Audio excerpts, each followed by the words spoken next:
Habari yako dada? Salama. Wewe ni mwenyeji mitaa hii? Yaani mtaa huu, yaani mimi ni mwenyeji kabisa. Okay. Samani, kuna mama namuulizia anaitwa Kisha. Sio kama unamfahamu. Kisha? Ndio namjua. Aha. Ndio. Sasa mimi nimepotea. Nimezunguka sana huku naelekea kwake. Sasa njia kidogo zimenichanganya, naona kumeendelea mijengo nini. Samani, unaweza ukanisaidia labda kunionyesha kwake? So huku ni mwanzoni kabisa. Ndio. Anakaa kule. Kwa vile nikopo naelekea huko. Kwa hiyo twende nikupeleke. Okay, asante.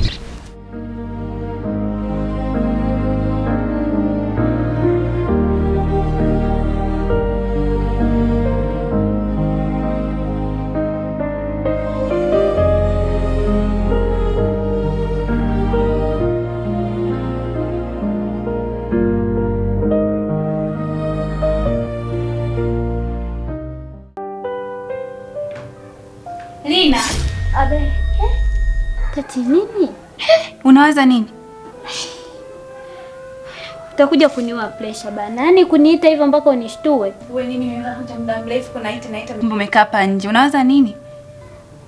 Nawaza basi nimejikalia tu mimi. Ungekaa tu bure hapo amna unachowaza. Haya wewe shida yako nini? Sikuwa na shida yoyote. Huko ndani kumekuwa kimya sana. Nikasema nikuite tupige story. Kumbe umejikalisha hapa nje. Hayo unawaza nini? Hamna anachowaza. Wewe una mambo yako unawaza na kuuliza unajifanya una mambo hapa. Kwa unatakaje? Hakuna ninachotaka. Tatiba na mimi niache kama una cha ziada cha kuniambia. Haya, endelea kuficha unao ya wazi. Mimi naenda kupeleka sehemu.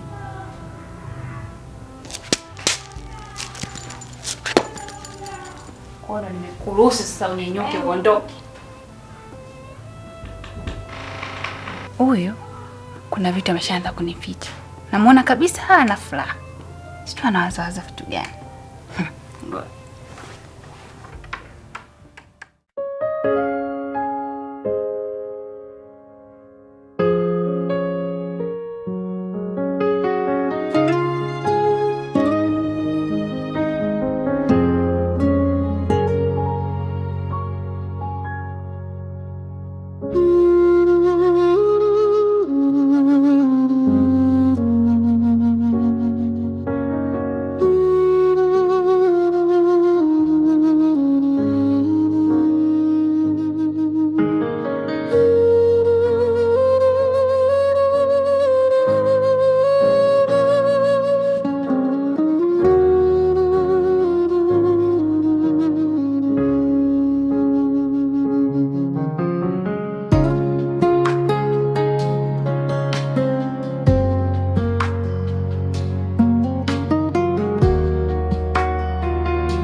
Unamkumbuka kweli mpenzi wako yule wa kule nyumbani?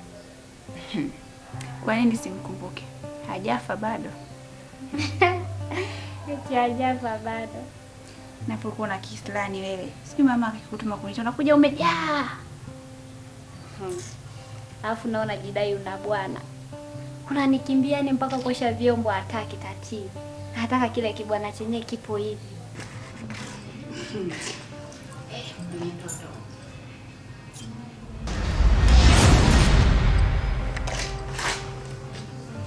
Karibu. Asante. Vipi, habari zenu? Salama. Vipi, Gaspar nimemkuta?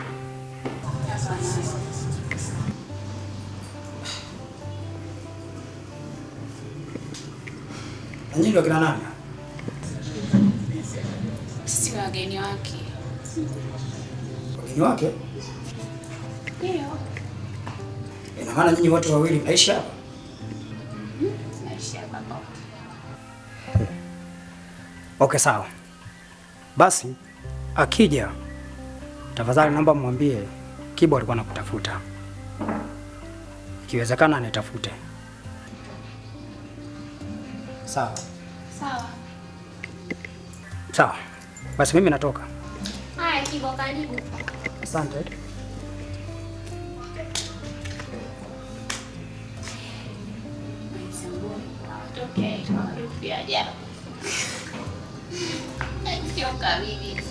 Alafu sipendi kuitumia jina la Melissa Mkibada.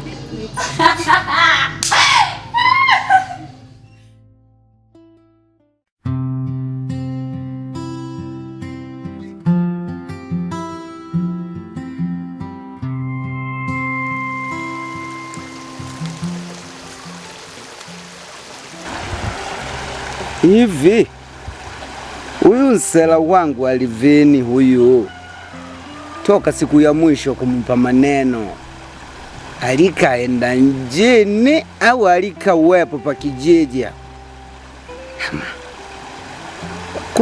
Hata kama kuna vitu vya kufanya, vitu vya kitoto kuendekeza mapenzi, lakini nsela wangu yule, yani kusema kwamba yani yeye hawezi kupata mwanamke mwingine pa kijiji hapa bilika watatiana. Alikaenda njini unsela huyu, hakuna lolote hapa, yani kupenda nsela wangu. Likawa mitabachani sasa, mapenzi kumpeleka mtu mjini sasa. Ila Alivini nsela wako yule kumpenda Tatiana mpaka kumoyo.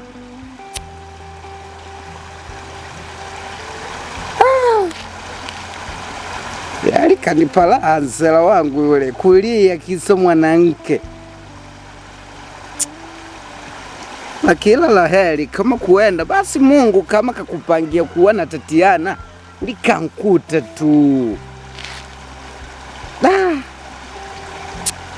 Udende wala hena.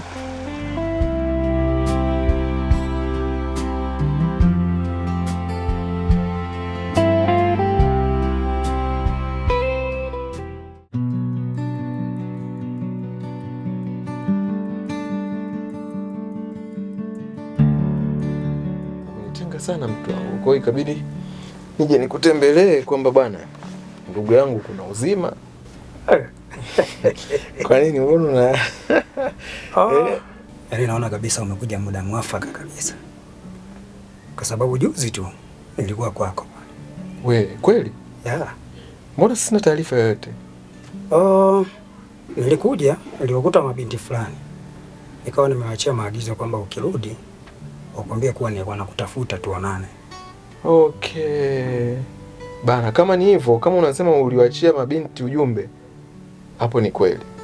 Kwa sababu pale kweli kuna mabinti saizi. Lakini nadhani wanaweza kuwa labda walisahau kuniambia, ndio maana sijapata taarifa hizo mpaka saizi. Yaani nimewaza tu leo, nimeona sasa nije nikutembelee. Yaani unajua nilipofika pale nyumbani. Kwanza nikashtuka. Nikasema huyu jamaa ameanza mambo yake yaniaje nini? Hamna bwana, kwa sababu uliwakuta wale wawili. Hamna. Yeye unajua Kibo, nikwambie kitu kimoja. Katika kitu ambacho naona ni kama switch imezima ni issue ya mahusiano kwa saizi.